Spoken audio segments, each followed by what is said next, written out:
Jangan luangkan waktumu untuk mengeluh. Carilah solusi. Saya juga dulu kerja, saya kumpulkan uang. Saya sadar laki-laki itu kalau jomblo ya, nggak bisa mengumpulkan duit. Sehingga saya kredit sepeda motor 1 tahun waktu itu fiction. Nah, setelah lunas, sepeda motor itulah saya jual. Waktu itu saya jual sepeda motor untuk modal ke Jepang itu.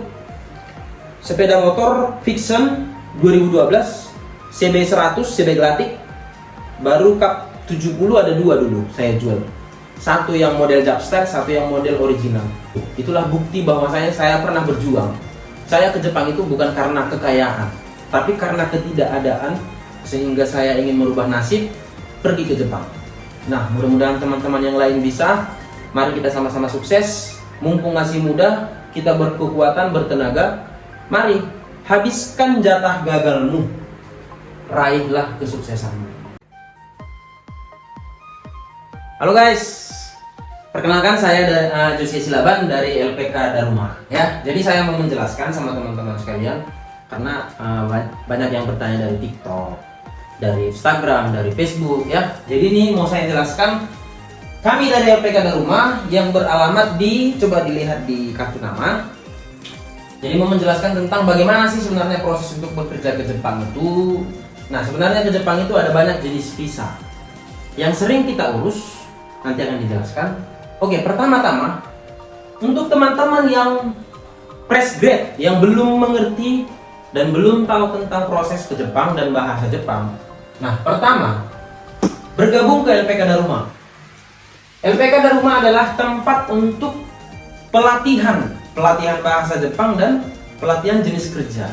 Nah, jenis kerja ke Jepang itu nanti saya jelaskan juga. Pertama sekali sebelum mendaftar, ya, syarat mendaftar, sebaiknya teman-teman sekalian disarankan pra-MCU. Pra-MCU kenapa? Karena kita pengalamannya seperti ini. Sudah lulus wawancara dengan pihak perusahaan Jepang, sudah mengikuti pelatihan, menghabiskan sekian banyak waktu, sekian banyak uang. Pas mau berangkat ke Jepang kan ada medical check up. Nah, ada teman kita, saya nggak usah sebut nama, tapi ini pengalaman dari beliau, sakit kritisnya itu hepatitis B. Itu kan menularkan dan itu nggak boleh ke Jepang. Nah, karena dia kena penyakit hepatitis B, sehingga sangat disayangkan dia harus kembali. Apakah dia masih memiliki kesempatan untuk kerja ke Jepang? Bisa, asalkan dia sembuh, sehat gitu. Tapi, nah, pada kejadian ini dia kan sudah sakit sehingga tidak boleh berangkat. Padahal seminggu lagi dia mau berangkat ke Jepang. COE-nya sudah selesai, tinggal nunggu berangkat. Nah, jadi supaya tidak terjadi lagi, kita bikinlah seperti ini, pra-MCU. Oke, jadi untuk teman-teman yang ingin mendaftar, untuk alamat lihat di kartu nama. Untuk syaratnya begini ya, pra-MCU. Silahkan kalau mau pra-MCU sendiri, ini poinnya. Pertama, hepatitis B yang dicek. Kedua, toraks. Ketiga, gula darah. Keempat, pemeriksaan fisik.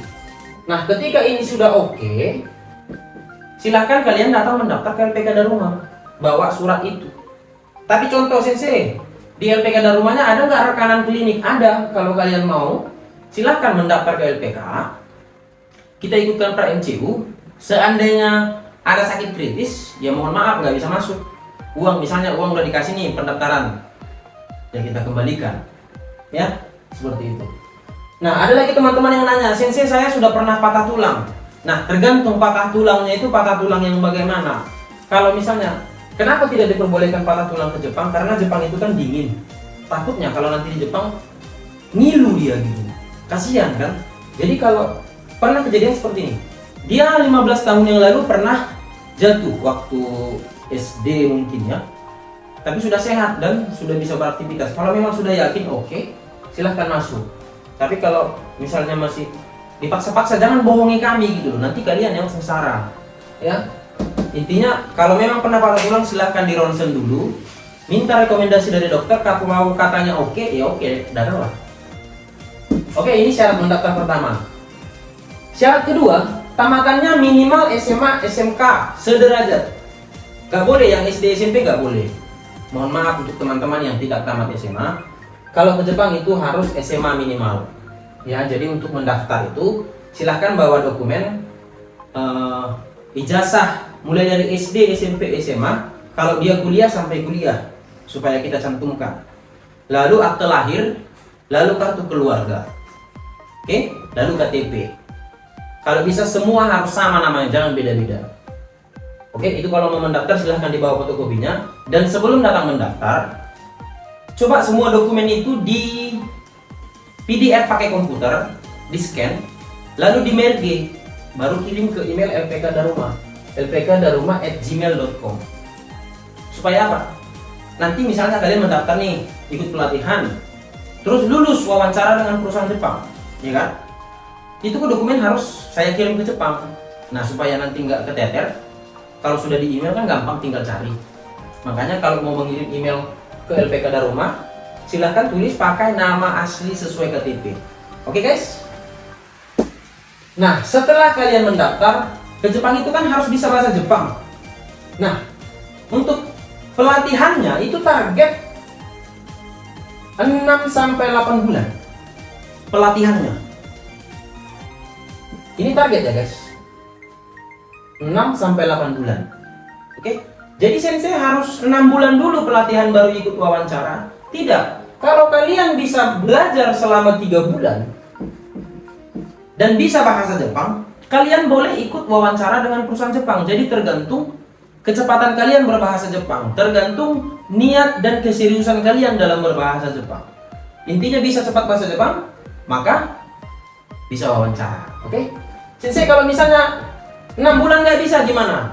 Apakah biaya pelatihan bayar lagi? Kita garansi guys, 6-8 bulan, paling mentok 8 bulan.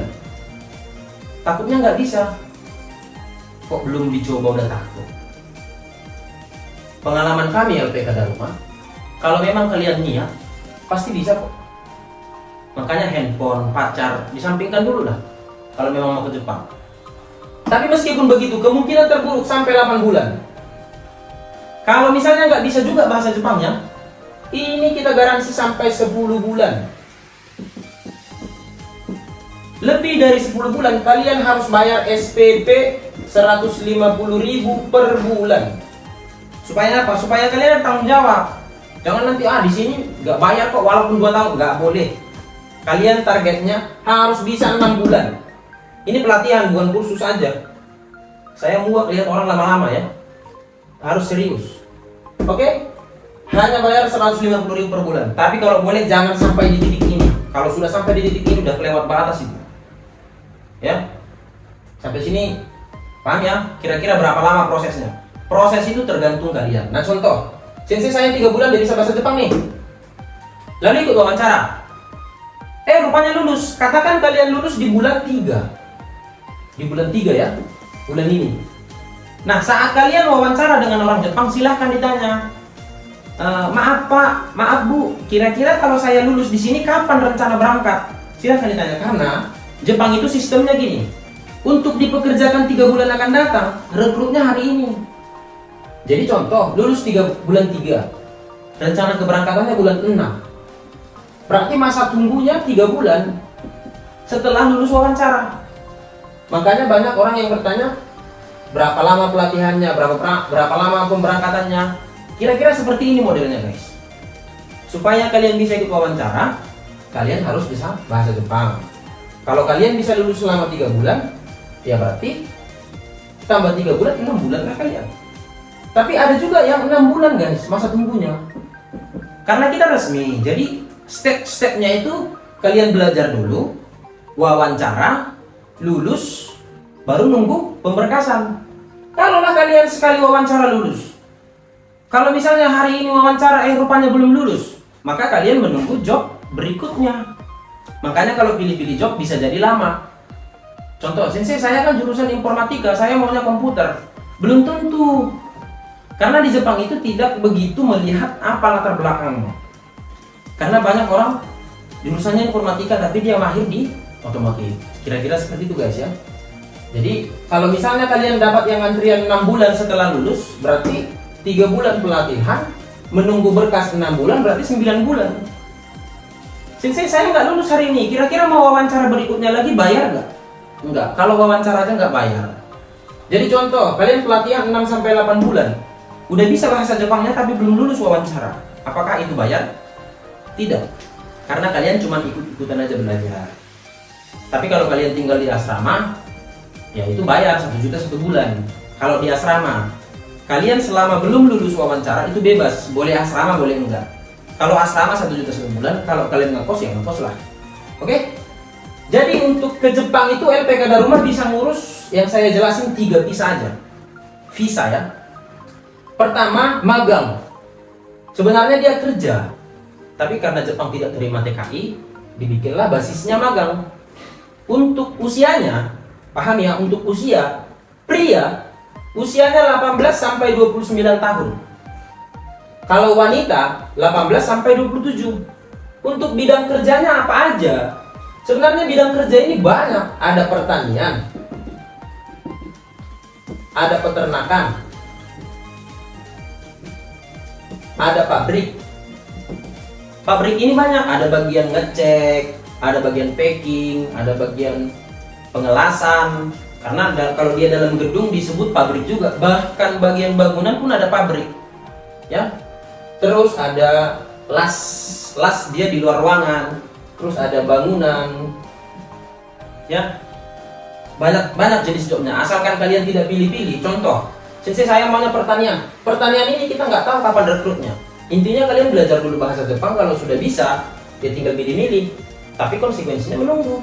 Kalau kalian mau cepat, job apa yang ada, gas. Karena rata-rata gajinya itu 12 jutaan minimal. Bersih ya guys. Jadi kalau ada yang bilang 20 juta, wah bullshit itu. Sebenarnya kalau kita hitung kita hitung kotor itu 20 juta nyampai. Kita di sini kan katakanlah 12 juta per bulan. Ini cerita bersih. Beda kalau kalian lembur. Beda kalau kalian masuk malam. Yang bisa kita ukur itu gaji pokok. Kalau lembur kan tergantung perusahaannya, tergantung kemampuan bahasa kalian juga gitu. Oke? Jadi kira-kira seperti ini. Nah ini untuk bidang jobnya. Untuk perempuan apa aja? Ini perawat juga ada ya guys. SMA sederajat bisa menjadi perawat. Oke? Nggak harus kuliah perawat dulu baru bisa jadi perawat di Jepang. Tapi ingat, ini perawatnya lansia di rumah sakit, bukan home care. Potensi gaji yang gede itu perawat. Makanya jangan mau dengar kata orang, ngapain jauh-jauh ke Jepang jadi perawat lansia? Nah pertanyaannya, emangnya kalau kalian jadi perawat di Indonesia kerjanya ngapain? Jaga yang sakit juga nih. Bisa rupanya kalian pilih menjaga yang muda dengan yang tua kan? Gak bisa. Iya kan? Jadi jangan mau dengarkan omongan orang. Karena kita kerja perawat lansia di Jepang itu, kalau kata orang tua sih gini, orang tua yang waras ya, menjaga orang tua itu dapat pahala. Nah kita dapat pahala, dapat gaji lagi kan. Nah kerja perawat itu enak ya, di dalam ruangan. Saat dingin ada pemanas, saat panas ada pendingin. Gajinya pun gede. Tapi terserah kalian, saya nggak memaksa. Nah sensei, untuk kerja magang yang paling banyak itu jobnya apa aja? Kalau untuk pria, itu untuk saat ini kerja paling banyak itu di bangunan. Bangunan, terus pengelasan, ada lagi bawa beko ya, alat berat. Oke. Tapi alat berat ini range-nya gini nih. Bangunan, kita cerita dari awal tahun aja. Bangunan misalnya ada 10 jenis pekerjaan yang sudah kita terima. Untuk bawa alat berat itu paling 2 gitu. Jadi 10/2 atau 2/10 ya. Itu untuk pria. Untuk wanita apa yang paling banyak sensei? Perawat, baru pengolahan makanan. Nah dari siswa saya yang udah berangkat ke Jepang, yang pengennya cepat-cepat itu menyesal, sensei kecil gajinya. Lah kerjanya enak, maunya gajinya enak, itu nggak ada. Kerja itu capek. Nah untuk teman-teman yang memang bersifat manja, lebih bagus jangan datang ke LPK, jangan mau ke Jepang. Kalau mendengarkan omongan orang iming-iming manis, menyesal nanti ke Jepang. Tapi kalau kalian pejuang, petaruh, ya mari ke LPK Darumah. Bisa kami gas cepat-cepat berangkat ke Jepang. Ya gaji asalkan tidak pilih-pilih ya mudah-mudahan masih dapatlah 12 juta per bulan. Itu gaji minimal. Tolong dipahami gaji minimal. Ya, jadi itulah untuk pria 18 sampai 29 tahun, untuk wanita 18 sampai 27 tahun. Ini yang magang, guys. Magang ya. Garis bawahi. Nah, untuk tinggi badannya Nah, kalau di magang ini namanya magang ya.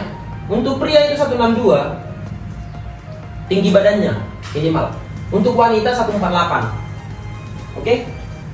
Lanjut, setelah magang, visa di atas magang itu ialah TG. TG itu ialah Tokutegino atau visa kerja. Nah, untuk visa kerja ini kalian harus memiliki yang namanya JFT A2 dan SSW.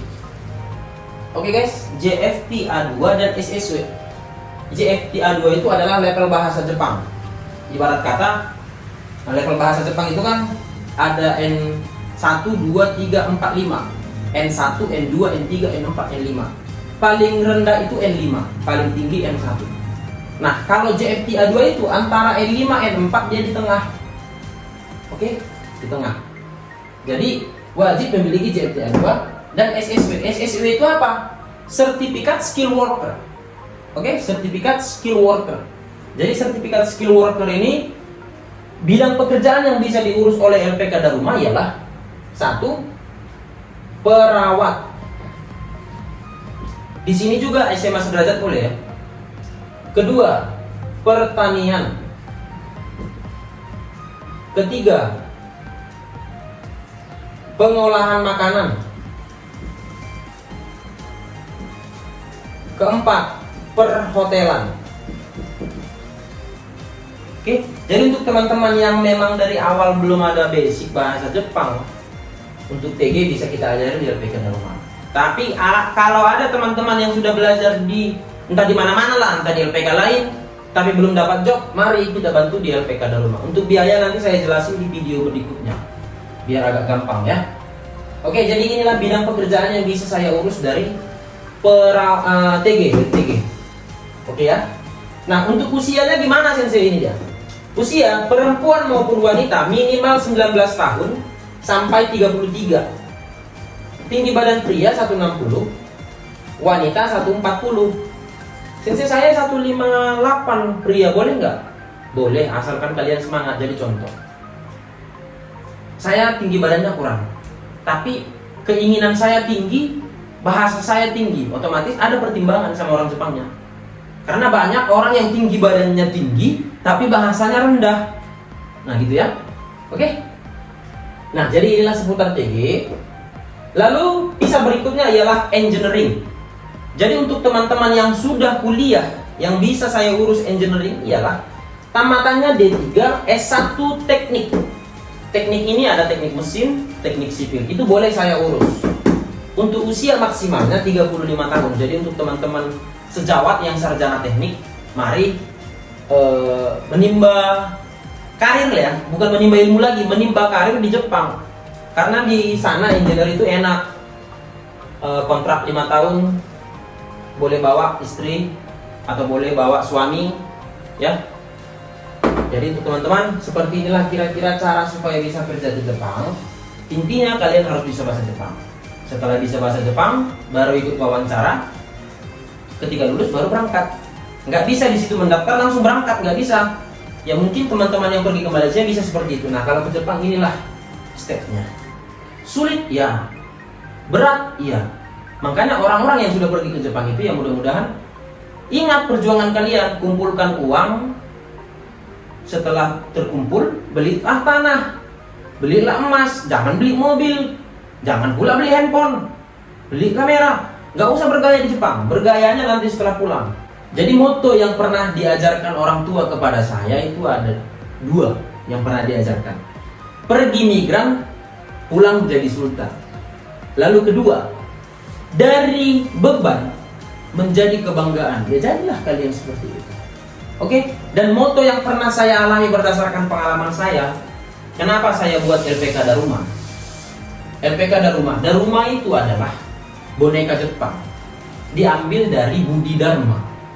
Budi Dharma itu memiliki sesuatu keinginan yang harus dia dapat. Artinya ketika dia terjatuh dia bangkit lagi, ketika dia jatuh dia bangkit lagi. Jadi moto yang saya alami sendiri ialah ini nih. Habiskan jatah gagalmu, lalu raihlah kesuksesanmu. Dan kerjakan dengan lebih dan sepenuh hati. Ketika itu kalian lakukan pasti bisa. Makanya jangan luangkan waktumu untuk mengeluh. Bang, aku nggak ada uang untuk mau ke Jepang, gimana? Bang, itu mahal kali ke Jepang. Ingat guys, untuk kita mendaki gunung aja mengorbankan waktu dan tenaga. Tapi ketika kalian sampai di puncak, kalian plong. Kalian rasakan kenikmatannya, kalian rasakan feel-nya, kalian rasakan perjuangan itu gitu loh. Keindahan alam yang kalian nikmati setelah kalian sampai di puncak gunung itu luar biasa.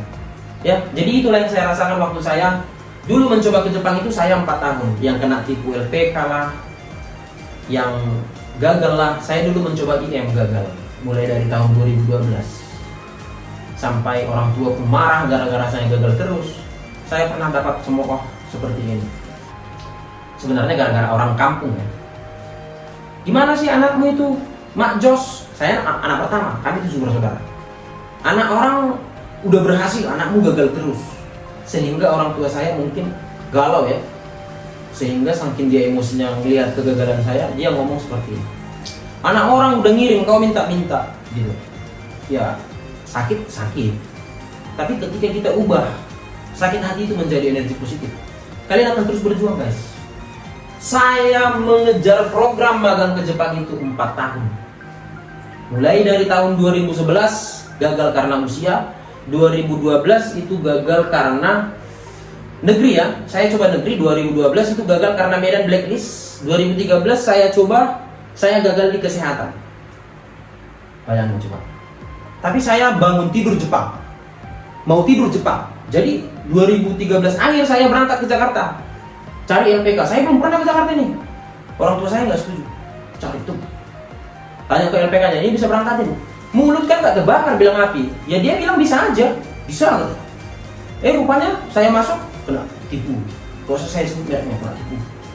Baru terakhir saya mikir, sebaiknya saya tanya ke siswa yang ada, apakah benar LPK ini bisa memberangkatkan? Ketika dia bilang ya, saya masuk. Jadi waktu itu saya dari Jakarta berimpian seperti ini. Ketika nanti saya sampai ke Jepang, saya akan cari relasi dan nanti akan buka LPK di Medan, supaya di Medan saya bisa buka jalan untuk orang-orang yang dari Sumatera. Dan puji Tuhan saya bisa buka LPK Darumah. Saya bisa kasih jalan yang baik untuk mereka. Ya memang untuk biaya saya akui. Bahkan saya di tahun 2014 saja saya bayar swasta.